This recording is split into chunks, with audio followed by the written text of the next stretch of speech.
চক যেহেতু মই অগপৰ সভাপতি অতুল বৰাৰ যি চৰকাৰী বাসগৃহ সেই চৰকাৰী বাসগৃহৰ সন্মুখত উপস্থিত আছো আৰু মোৰ সৈতে এই মুহূৰ্তত আছে মধ্য গুৱাহাটী সমষ্টিৰ একাংশ অগপৰ দলীয় কৰ্মী তেওঁলোকে সমষ্টিটো তেওঁলোকৰ যাতে কোনো পৰ্যায়ে যাতে বিজেপিক এৰি নিদিয়ে তাৰ বাবে তেওঁলোকে ইয়ালৈ অহা পৰিলক্ষিত হৈছে আজি আপোনালোকে সভাপতিৰ সৈতে কথা পাতিলে কেনে ধৰণৰ কথা হ'ল নাই ইতিমধ্যে আমি যোৱাকালিৰ পৰা সংবাদ মাধ্যমত দেখিছিলোঁ যে আমাৰ সমষ্টিটো এৰি দিব বা কিবা সেইখিনিক লৈ আমি অলপ ক্ষুণ্ণ হৈছিলোঁ কাৰণ আমাৰ বৰ্তমান মধ্যগুৱাহাটী সমষ্টিৰ কিছুদিন আগতে সংকল্প সমাৰোহ অনুষ্ঠিত হৈছিল য'ত হিল্লোল বান্ধি বিভিন্ন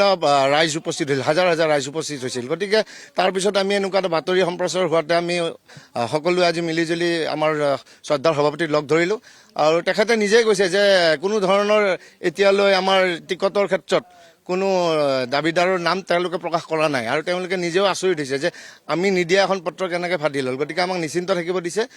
তেখেতে আমাৰ মিত্ৰজোঁটৰ যিহেতু আছে আমাৰ ভাৰতীয় জনতা পাৰ্টীৰ লগত কথা পাতি আছে যিহেতু আমাৰ অসম গণ পৰিষদৰ এই মধ্যগুৱাহাটী সমষ্টিটো দুৰ্গ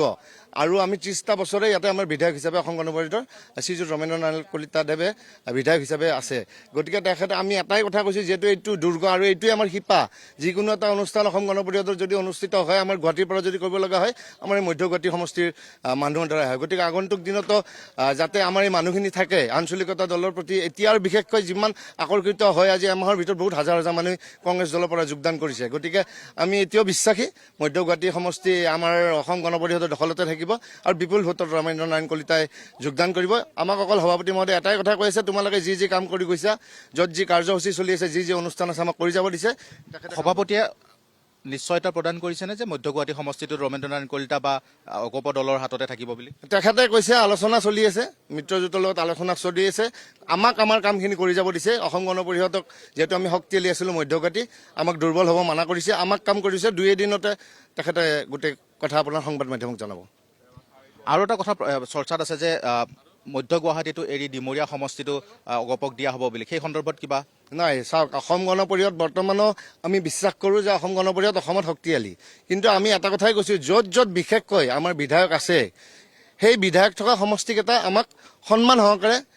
ভাৰতীয় জনতা পাৰ্টীয়ে আমাৰ অসম গণ পৰিষদক এৰি দিব কাৰণ তাতে আমাৰ ভেটি শক্তিশালী আৰু যিকেইটা নতুন সমষ্টি ডিমৰীয়া হওক আন আন সমষ্টি আমাৰ দলে নিৰ্ধাৰণ কৰিছে সকলো যিকেইটা শক্তিশালী সমষ্টি আমি গোটেইকেইটা সমষ্টি আমি বিচাৰিছোঁ বাইদেউ মই আপোনাৰ ওচৰলৈ আহিম যিহেতু ইতিমধ্যে কথাখিনি কৈছে যদি মধ্য গুৱাহাটীৰ সমষ্টিটো পূৰ্বৰ যিগৰাকী বিধায়ক বৰ্তমান যিগৰাকী বিধায়ক আছে তেওঁক যদি নিদিয়ে বা অগপৰ কোনো প্ৰাৰ্থী যদি নাথাকে সেইটো যদি আন দলক বা বিজেপি নিজৰ হাতত যদি ৰাখে তেনেহ'লে আপোনালোকৰ পৰৱৰ্তী পদক্ষেপ কি হ'ব আমি সেইলৈ এতিয়া ভাবাই নাই আমিতো বিধায়ক মহোদয়ে আমাৰ টিকট পাব বুলি আমি 100% মানে চিউৰ হৈ আছোঁ এতিয়া সেই বিকল্প ব্যৱস্থাটো আমি ভাবাৰ প্ৰয়োজন নাই বুলিয়ে ভাবোঁ আমি যিহেতুকে আমি ধীৰাজ হাজৰিকা মই এই মুহূৰ্তত আপোনাৰ সৈতে সংযুক্ত হ'ব বিচাৰিছোঁ পুনৰবাৰ আৰু এটা কথা আমি জানিব বিচাৰিছোঁ যিহেতু আটাইতকৈ চৰ্চিত এটা সমষ্টি হৈছে ৰঙানদী সমষ্টিৰ অন্যতম টিকটৰ দাবীদাৰ আছিল জয়ন্ত খাউন আৰু তেখেত হৈছে অগপৰ এগৰাকী সক্ৰিয় নেতা আৰু সেইগৰাকী নেতাই যেতিয়া টিকট লাভ নকৰাৰ পিছত এতিয়া অসন্তুষ্ট হৈ দল ত্যাগ কৰিবলৈ আগবাঢ়িছে গতিকে তেখেত যিহেতু দিছপুৰত বৰ্তমান সময়ত উপস্থিত হৈছে তেখেতৰ আপুনি সাক্ষাৎ লাভ কৰিছিলে নেকি চাওক সমীৰণ জয়ন্ত খাউন ইতিমধ্যে সভাপতিক লগ কৰিবলৈ ভিতৰত প্ৰৱেশ কৰিছে আৰু যিহেতু কিছু সময়ৰ পূৰ্বে তেওঁ ইয়াত আহি উপস্থিত হৈছিল প্ৰথমে তেওঁ সংবাদ মাধ্যমৰ পৰা আঁতৰি থাকিব বিচাৰিছে প্ৰথমে তেওঁ কোনো ধৰণৰ প্ৰতিক্ৰিয়া দিবলৈ বিচৰা নাই কাৰণ তেওঁ যিহেতু সভাপতিৰ সৈতে আলোচনাত এতিয়া মিলিত হ'ব ভিতৰত যিহেতু প্ৰৱেশ কৰিছে এই যিটো আপোনালোকে বাসগৃহ দেখিছে M4 এইটোৱে হৈছে মন্ত্ৰী অতুল বৰাৰ বাসগৃহ চৰকাৰী বাসগৃহ আৰু এই বাসগৃহতে বৈঠক অনুষ্ঠিত হৈ আছে য'ত কিছু সময় পূৰ্বে জয়ন্ত খাউন্তে ভিতৰত প্ৰৱেশ কৰিছে তেওঁৰ সৈতে কেনেধৰণৰ আলোচনা হয় তেওঁ কেনেধৰণৰ বুজনি দিয়ে বা তেওঁ কিমান আশ্বস্ত হয় সেইখিনি কথাৰ বাবে আমি কিছু অপেক্ষা কৰিব লাগিব তেওঁ যেতিয়া বাহিৰলৈ ওলাই আহিব তেতিয়া তেওঁ আমি প্ৰতিক্ৰিয়া ল'বলৈ চেষ্টা কৰিম বা তেওঁৰ ভিতৰত কেনেধৰণৰ আলোচনা হ'ল সেই কথাবোৰ আমি জানিবলৈ চেষ্টা কৰিম কিন্তু এটা কথা ক'ব লাগিব যে বিজেপিয়ে যি ধৰণে আসন এৰি দিব লাগিছিল তেনেধৰণৰ আসন এৰি দিয়া নাই বুলি ইতিমধ্যে তথ্য লাভ কৰা গৈছে আৰু অসম গণ পৰিষদ দলৰ শীৰ্ষ নেতৃত্বই নিজৰ কেৱল আসন কেইখন ৰক্ষাৰ স্বাৰ্থত আন যিসমূহ আসন আছে বা আন যিকেইটা সমষ্টিত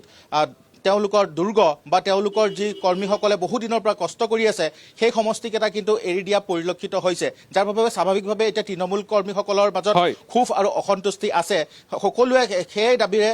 ইয়ালৈ আহিছে আৰু সকলোৱে সভাপতিক তেওঁলোকে জনাইছে যে তেওঁলোকৰ সমষ্টিত যিহেতু বহু বছৰ ধৰি তেওঁলোকে কাম কৰি আছে, সেয়েহে অধিকাংশ আসনে যাতে তেওঁলোকৰ দখলত থাকে তাৰ বাবে তেওঁলোকে দাবী কৰা পৰিলক্ষিত হৈছে। মই কিছু দৃশ্য দেখুৱাবলৈ চেষ্টা কৰিম। সম্ভৱতঃ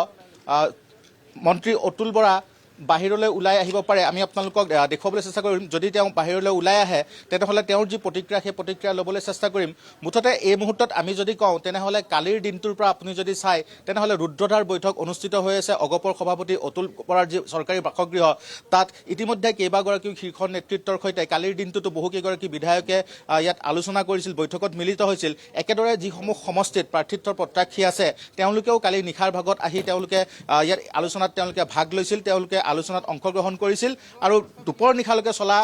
সেই বৈঠকত বহুখিনি কথাই আলোচনা কৰা হৈছিল। কিন্তু সকলো হয়তো